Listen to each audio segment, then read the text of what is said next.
In this episode of the Business of E-commerce, I answer the question, is dropshipping dead? This is the Business of E-commerce, episode 73.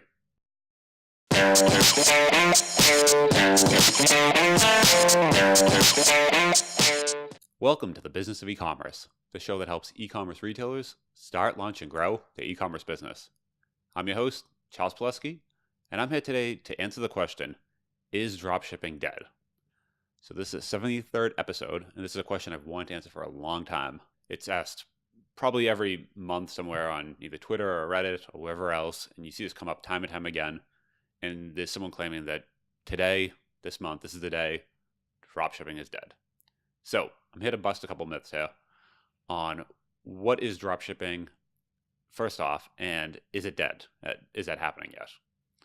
So first, let's define what dropshipping is and what it's not. And I think that's probably the first issue when you see this question come up. Everyone has a different definition of dropshipping. So if their version of that is, quote unquote dead, they call all of dropshipping dead. So to kind of back up, what dropshipping is and what it's not, it is a fulfillment method. It's a way of retailers sending products directly to buyers without ever physically taking hold of them, right? That's the core of what dropshipping is. What it's not is when you start talking about AliExpress and, retail arbitrage. Those are certain methods inside of that umbrella, but that's just one take on that, right? Like retail arbitrage is just one version of that. Ordering from AliExpress is just another version. But dropshipping as a whole, it's something that retailers have been doing even long before e-commerce. Simple example, right, is you've probably ordered a mattress before, local mattress store. You go to them, there's almost this very small chance the mattress will be in stock. They say, it's not in stock, we don't have it here. They pretty much never do, unless it's a floor model. We'll get it, have it shipped to you. What they're doing almost every time, and this is the same thing in furniture, almost every time they're going to a manufacturer, to a distributor, even to some sort of 3PL where maybe they've purchased them already. But they're going directly from there to your house with that mattress or that new couch, that sort of thing. So that in itself is dropshipping, right? Retailers, just brick and mortar retailers, have been doing this for a long time. Furniture, mattresses, you're going to, in essence, a showroom, but most of the time you're not purchasing from the showroom unless it's a floor model. You're making the purchase there, and then that retailer is essentially drop shipping to your house, right? So that's kind of how this all got started with e-commerce. I think furniture was actually one of the original industries that have been doing this, and that led to kind of an explosion and moved online, and everyone's just been doing this kind of direct, vendor to buyer shipping. And we call that drop shipping, right? So that's what drop shipping is, just to start off there. So when you ask the question, is drop shipping dead? The baked in assumption there is that drop shipping is actually one of the methods inside of drop shipping. So for instance, retail arbitrage, going to finding a listing on Amazon, going to eBay, purchasing that product for less, having it shipped directly.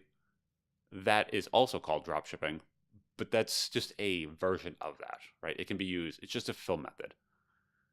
So when folks say, is dropshipping dead?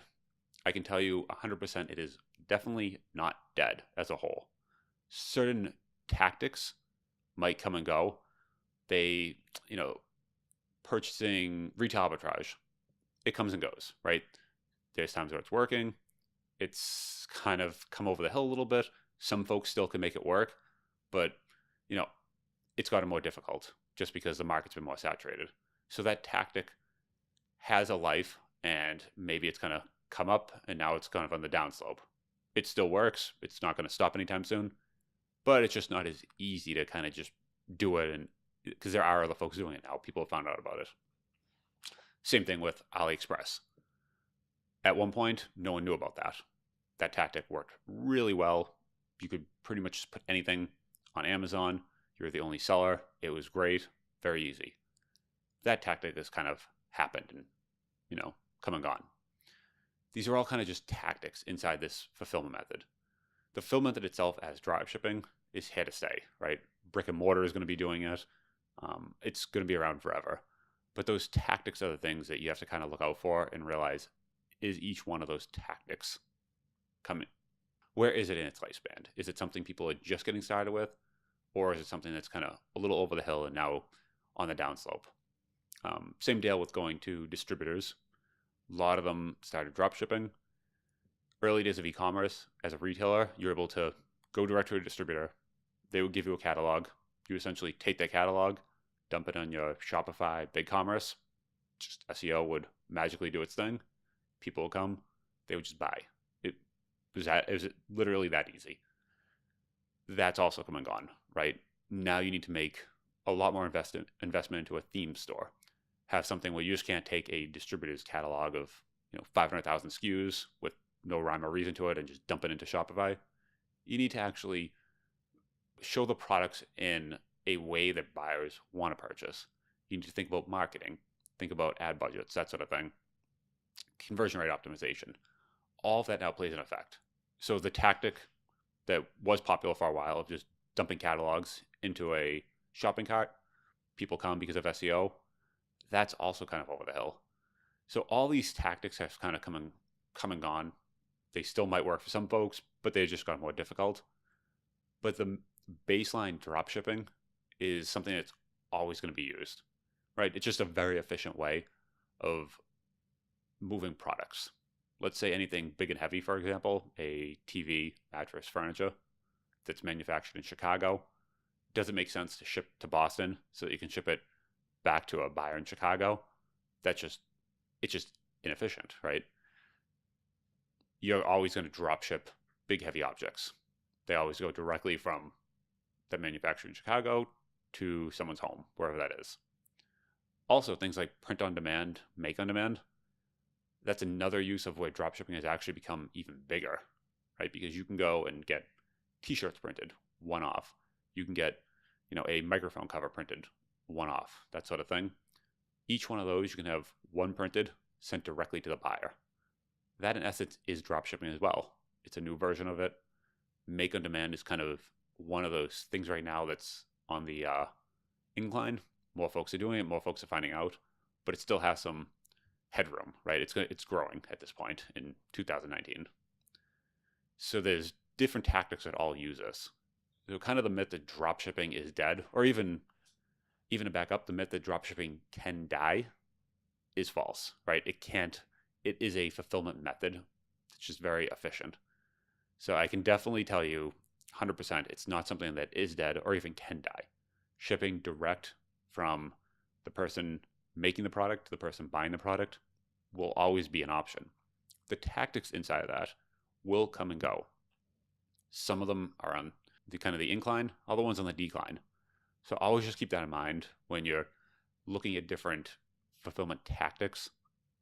Where are they in their lifespan? Are they dying themselves? Is AliExpress, is that the next greatest thing, or is that kind of come and gone? If you look back, people have been pitching that for years and years and years. It's now lots of folks kind of just reselling the dream of doing that. It's kind of over the hill. So just look at the tactics inside of the fill method, but don't look at the fill method itself. That's here to say. Hope that helps. If you have any questions, leave them in the show notes. Also, if you can like, love, share, whatever it is, leave a comment. It's always appreciated. And until next time, I will see you next week. Thanks. Have a good one.